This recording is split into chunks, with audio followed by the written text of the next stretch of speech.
All right, thanks for joining us. Those of you that I'm seeing pop up in Periscope, we appreciate you being here. This is HigherEdScope, episode 2, which we are going to focus on 5 things we hate about higher ed. So we'll talk about the topic here in a minute. The we is me. I'm Melissa Venable from the Center for Online Education at onlinecolleges.net, and the other half of we is...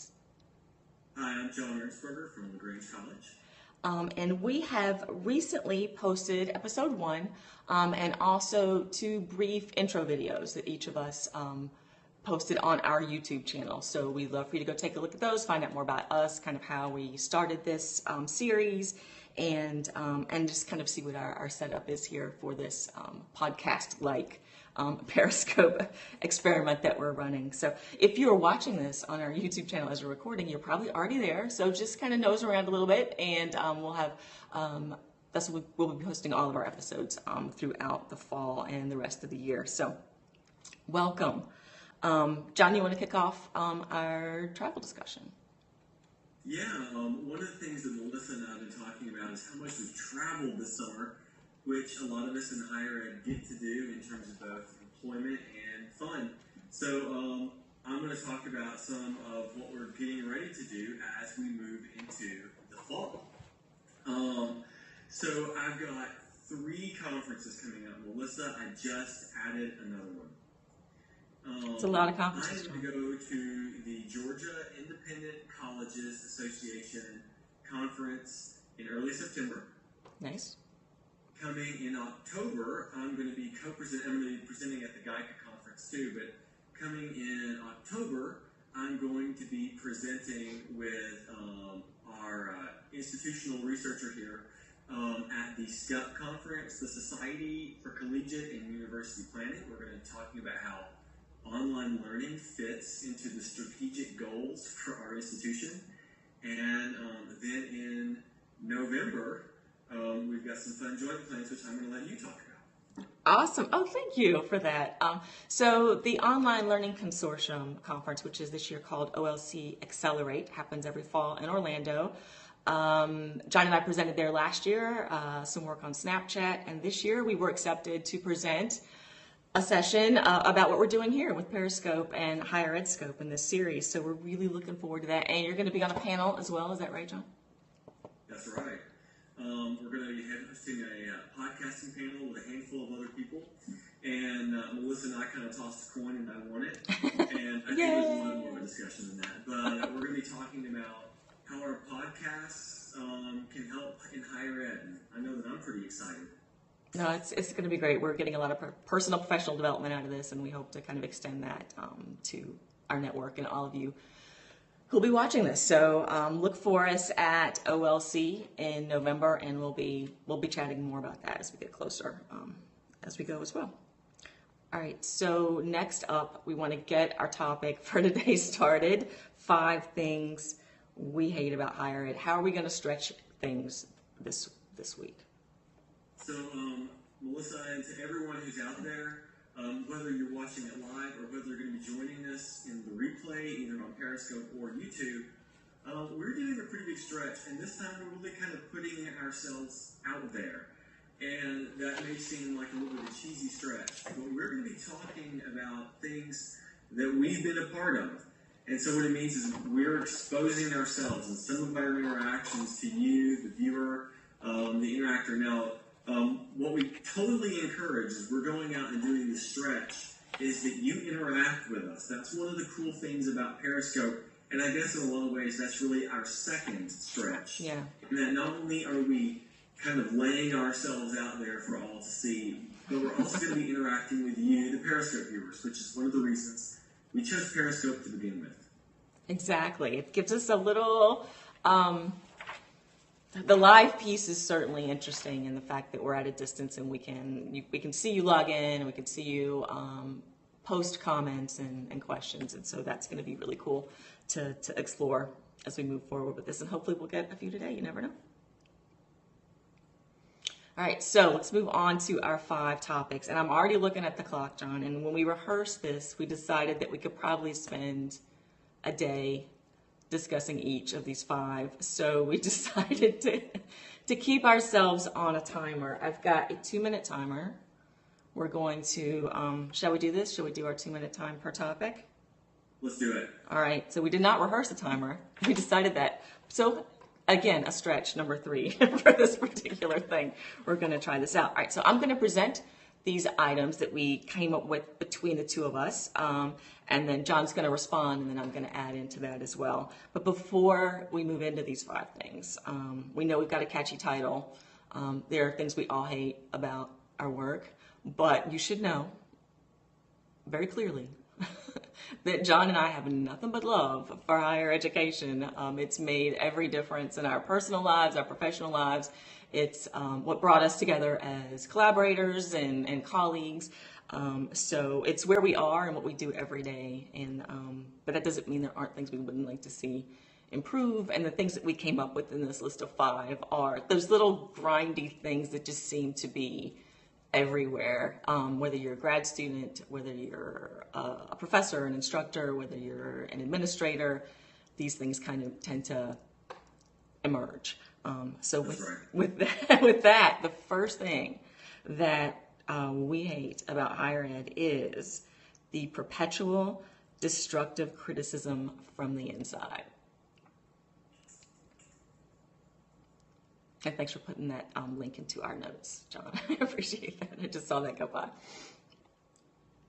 Yeah, this is one, when I'm looking at what we talked about, Melissa, and both the notes, this is one that rings a little close because what we do as higher ed is we are kind of dissenters by choice, but that means that some people kind of assume this role.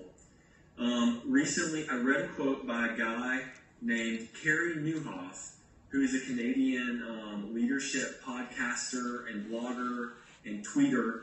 And he wrote this in a blog post: "You cannot afford to keep people who criticize much and contribute little." And so we've got some people who may not necessarily be helping us take the whole vehicle forward, right, who, because they're not contributing. They've got the criticism down, but not the contribution for improvement. Absolutely. So, I mean, it's. Do we have a solution for this? No. Do we have some ideas about what we could do to improve the situation? Yes. Kind of helping the most critical among us to rechannel that energy, that criticism in a way that's not just identifying a problem, but also getting at why that problem exists, and then what we can do to work around, to solve, to do all those kind of things. So finding a role for that criticism that's actually beneficial and moves us forward in the spirit of continual improvement. So that's what we're looking for here. And another piece, we've got 25 seconds on this one. I wanted to add, our item is criticism from the inside. And we're in a moment right now in higher ed and culturally where the outside is really critical of higher ed. We hear Relentless, is it worth it to go to college? What's the ROI? Is it even worth, does it still have value? And so all that's coming at us from the outside. We've got to work together on the inside to make sure we're doing what we need to do. And there's our timer on number 1. We did that one. Awesome. All right. So number 2, second thing about higher ed that we are not so happy about. And this is, drum roll please, institutions that give higher ed a bad name. Yeah, and I'm going to try to type these when we're talking about. Sure. One of the real problems that we think about is when we look at schools that have athletics violations, and being from Kentucky, even my beloved UK had athletics violations in basketball. But like recently, what happened at UNC Chapel Hill with kind of some of the surreptitious creation of interesting courses. We have institutions that don't think through the processes even. And so their students leave kind of having a bitter taste for the process. And this can come down to things like how they got financial aid, or how it took them forever to get registered, or how they could barely ever get to talk to their advisor. Those things make it really hard for all the rest of us who are trying to rock out in higher ed to kind of keep our heads up and to keep doing our job without a little bit of a blemish on us, too. One of the other ones that strikes me most importantly, and this one hits home, is institutions that don't give their students good financial advice. Yeah. And so it is really easy for an institution, in order to expedite a process, to offload large quantities of financial aid. Or there are some institutions that reap some benefit from that in certain ways. And so they're not exhibiting a lot of integrity in how they think about distributing that financial aid. Mm-hmm. And so their students either max out way too early in their academic career, or they take on tons of student loan debt, which is now all over the news all the time. And either way, it gives us all a really bad reputation. It does. We all get lumped. Every institution gets lumped into the higher ed category, the colleges and universities. A lot of the public, and again, the outside, that gives us so much criticism. They don't understand how different one college can be from the next. So, and we're all creating a brand in every university. It's really affecting that brand, whether it's something you really want to be developing or not. It's there. So it affects all of us. So please be wise and courteous to your students. We appreciate that. All right. So we went a little over on number 2. Worthwhile though. Number 3, third thing we hate about higher ed, being stuck in the past or the present. Those are all really true. I'm reminded of a really famous quote that says, "Where there's no vision, the people perish." And so being stuck in the present and trying to solve problems that are happening now is important and necessary, but at some point we've got to be thinking about the future. Sometimes thinking about the present and even the past creates some stagnation, which is a really fantastic word in this case, I think. Yeah. And institutions rely on a reputation, and so they never expand, they never branch out, they never innovate. Right. Those things are all really dangerous for a higher ed institution. I agree. It's too easy to say, well, this is the way we've done it, and I've heard that in the last month in a conversation, and it's like we think we've moved beyond that whole, well, that's the way we've done it, so that's the way we're going to do it, but it's still out there and strong.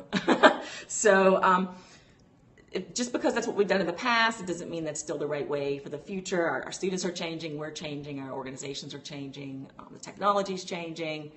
We've got to make sure we're moving forward with it. And even if we added the present onto this, being stuck in the present, if you decided to move forward on a particular path and you realize at some point on that path it's not the right one, or it's not working in some way, it's time to halt and figure out what the alternatives are, as opposed to just keeping going if it's not working. So that's all we're asking for: a little reflection, a little revision, and a willingness to say, you know what, that's not working, and that's okay, because now we need to find what will work. That's absolutely right. Cool. All right. We're getting more efficient with our items. Great. All right. Item number 4. Things that we don't like about higher ed. Accrediting bodies, in quotes, a necessary evil. So I'd like to open this one up for a broad discussion, but we've got 2 minutes. This could get huge in a hurry. Yeah. I think we all recognize that the accrediting bodies are important. They ensure that we as institutions do a really great job teaching our students, caring for our students. But holy cow, it creates a lot of bureaucracy in institutions and in the accrediting bodies themselves. I hear horror stories about different professions and their own accrediting bodies, as they kind of relate to higher ed, how the accrediting process takes forever, and then they have 2 or 3 revisions and things to go back and fix. I get it, they're important. Yeah. And we need them to ensure our educational integrity. But boy, they really create a lot of effort. No, we owe it to ourselves, and we owe it to the students especially to give them the best experience possible. And accreditation, I think, is designed to give some sort of stamp of approval that things had been looked at and this was good and it's of a basic quality level, and students could say, okay, then this is worth my time. But as you mentioned, the bureaucracy. I worked with an organization that actually hired an outside consultant to come in and run the accreditation sort of prep.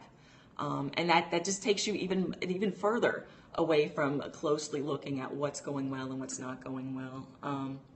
And you're just focused on the checklist. You're just focused on what do we got to do to get through this process. It's going to be a nightmare. It's going to be a headache. What do we need to do to get through it and get over? And then do we really go back and look at the things that are identified as potential weaknesses? Are there things that are really identified that we can move forward with? And then do we continuously improve, which is really one of the crux items of the whole process. So.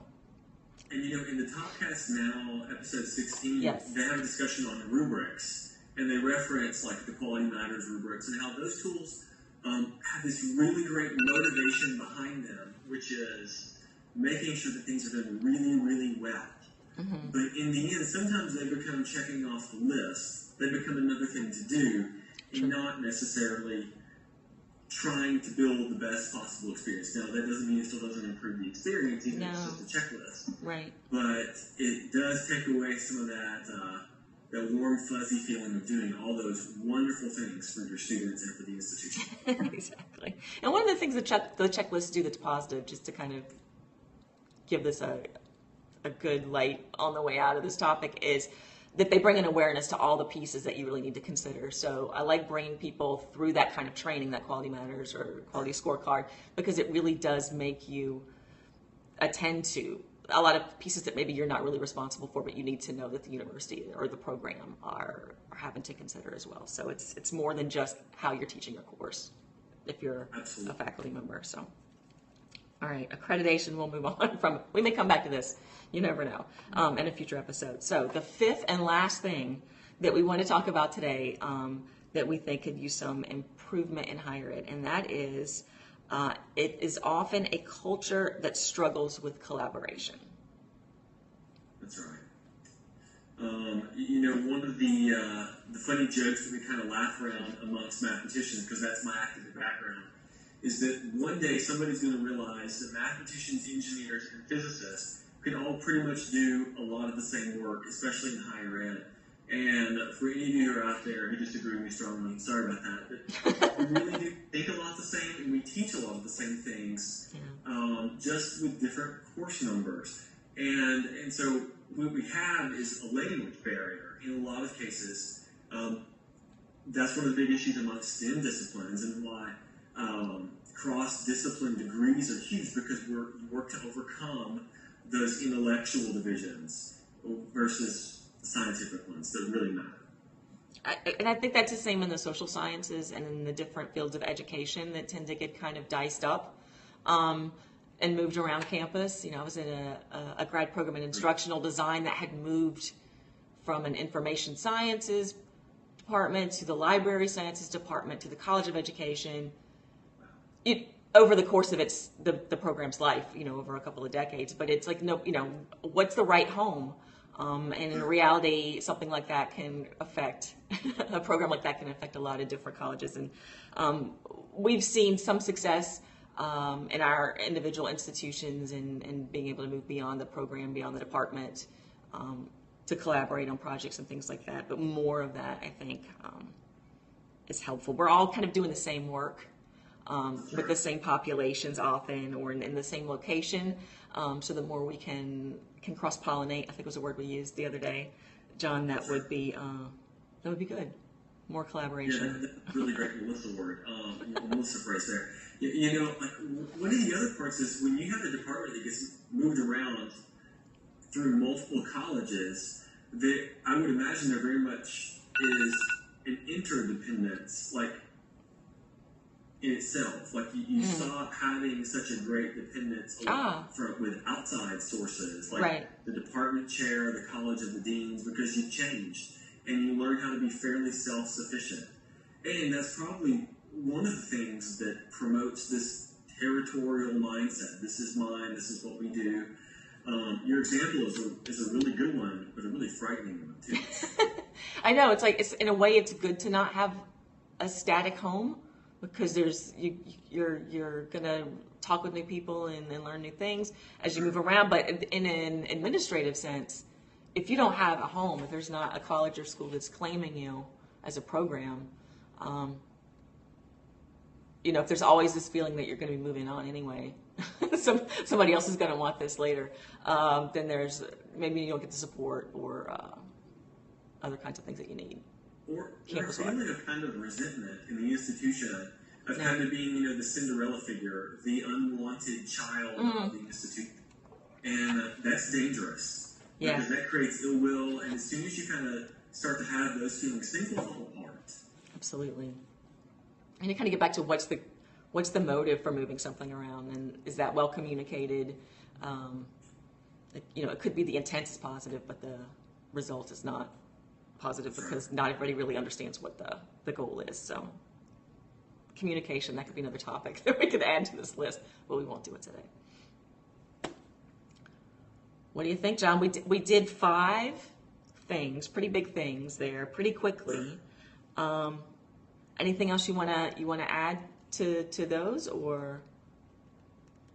No, I think this was a fun conversation. I know it was a lot of fun to kind of invent the list. Yes. And we had a lot of fun. Like we're sharing, it's as much faculty development for us as it is for any of you who could be listening, right, whenever. So thanks for listening. Thanks for chiming in. I would say that don't forget to follow Melissa on her Twitter feed. Don't forget to follow me on mine, and we'll make sure these make it to the notes. And when Melissa starts talking here in a little bit, and I can focus with my fingers, I'll type her Twitter handles again. But we've got plans for a 3rd episode coming up on September the 20th, and the title, it will be forthcoming, and the content is going to be a lot of fun. Yeah, we're already working on that topic, so we'll be eager to announce it here shortly. And we want to hear feedback from you all, whether you're watching us live or you're watching the archive on YouTube. Is this something you're reacting to well, that you're enjoying watching? Is there something you'd like to see us cover? That would be great. Are you having trouble with the tech? Can you hear John okay? Can you hear me okay? That kind of thing. But especially the topic. We went through 5 things pretty quickly today. If there's any one of those that you really want to share your feedback on, please, or more than one, you can catch our @HigherEdScope Twitter account and tweet to that, tweet to either one of us, add your comments on the YouTube channel on that video page, whatever is easiest for you. We've got several avenues where you can provide us with feedback and contribute to the topic as well. So again, we thank you all for being here, and we'll catch you on September 20th for episode 3. Thanks, everyone.